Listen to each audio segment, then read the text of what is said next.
Merci beaucoup. Et cette semaine, Emmanuel Macron a voulu étaler sa culture. Il avait dit que la Guyane était une île et tout le monde s'était moqué. Donc là, il s'est dit, une citation, ça pose son homme. Zemmour en place 80 par émission.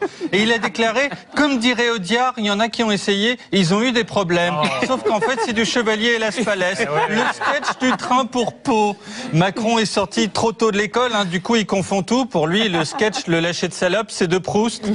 Puis, il affirmait avoir dit 2 fois non à François Hollande. Heureusement que Julie Gaillet n'a pas fait ça, sinon l'autre pouvait se la coller derrière l'oreille, comme dirait Shakespeare. Enfin, il a rencontré Alpha Condé, président guinéen, qu'il a invité en lui disant « Viens boire un petit coup à la maison », comme dirait Nietzsche. Il y a du blanc, du rouge, du saucisson. Alors cette semaine, Benoît Hamon, qui résigné attend sa mort politique dans 10 jours, a serré des mains de façon toute molle. Les poissonniers qui emballent des sols ont la même sensation au toucher que cette dame. Et en meeting, il a salué tout penché. Il est désormais classé parmi les invertébrés, avec la limace. Puis il s'est rendu à Château-Chinon, son dernier espoir de faire croire qu'il est François Mitterrand, le type qui, selon Macron, a écrit le sketch du Schmilblick. Hamon a aussi rédigé une lettre à Anne Pinjot et a jeté la baballe à un labrador, on verra bien. Alors cette semaine, François Fillon, le combattant balafré, a levé les bras en serrant les poings, tel Mélenchon mais x2. Puis il a levé les bras en imitant Chirac. Écoutez, crac crac. En fait, ça fait 4 jours qu'il n'a pas baissé les bras. Tous ses potes sont assis, donc il passe la soirée face à la braguette de Fillon. Ce que ne fait plus Pénélope parce qu'ils ont 37 ans de mariage. Fillon est le seul à saluer les Français, à saluer comme les Français en 42 si les Allemands étaient arrivés des deux côtés. Il a ensuite dit à Pénélope, on va gagner. Elle lui a répondu d'accord, mais combien? Puis Fillon a mis l'ensemble de ses soutiens derrière lui. S'il y avait eu un mouvement de foule, là, il mourrait écrasé et on pouvait prélever ses bras tout durs pour les greffer sur Hamon. Alors cette semaine, Jean Lassalle, le seul berger des Pyrénées qui se lèche pas pour se laver, a reproché à Macron de lui avoir piqué l'idée de la marche. D'autant qu'avant, il lui avait déjà piqué l'idée des chaussures et même des pieds. Macron a été jusqu'à piquer à Lassalle le concept entier du corps en mouvement. C'est lamentable. Cette semaine, Jean-Luc Mélenchon était à Marseille où il a traîné ses nouvelles dents. Parce qu'en 2017, il sourit et il est gentil et doux. Il va finir à la parade Disney à tortiller du boule entre tic et tac.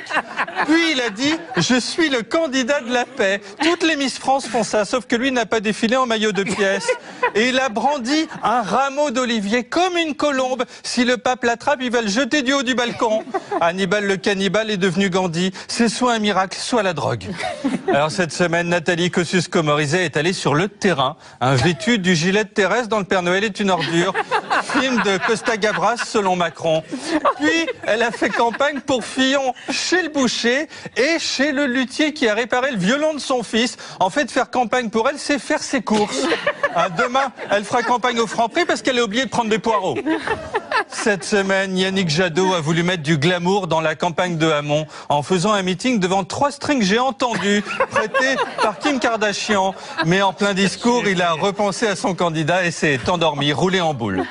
Cette semaine, Bernard Cazeneuve est allé en Algérie où il a posé sous une affiche du président Bouteflika, le seul type qui bouge moins en vrai qu'en photo. Puis, il a filé en Tunisie où il a dansé un slow avec le président local. D'après Macron, il s'agissait de la chanson Le cœur grenadine de Maurice Ravel.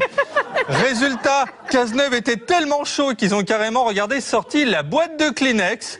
De quoi surfer sur le site Farid et Zoubida, les Jackie et Michel tunisiens, pendant 4 heures. Cette semaine, Marine Le Pen a visité la foire du trône. Elle a marché, donc Jean Lassalle a crié au plagiat, et a posé entre 2 Miss qui lui ont dit « Nous, on kiffe Mélenchon, car la guerre c'est nul et que faire la paix c'est gentil ». Puis elle est montée dans la grande roue. Elle a regardé en bas et a vu la candidature de Benoît Hamon. Enfin, elle a gagné une peluche de cochon. La polémique sur le Veldiv plus le porc, là normalement c'est bon, il n'y a plus un juif qui vote pour elle. Cette semaine, François Hollande a visité une usine. Il avait envie de voir ce que c'était avant de partir, où des ouvriers l'ont pris en photo pour le souvenir, comme on voit Aznavour en concert en se disant que c'était de la dernière fois. Hollande s'est ensuite rendu à Vimy, sur le lieu de la bataille, et a signé un registre avec le Canadien sexy Justin Trudeau. On aurait tellement dit que c'était un mariage gay que les gens ont commencé à leur jeter du riz. Par réflexe, ils ont démarré une GPA. Ensuite, Hollande a rencontré le prince Charles et ses fils. On aurait dit un peu Diana, si elle avait pris du bide et perdu ses cheveux et changé de sexe.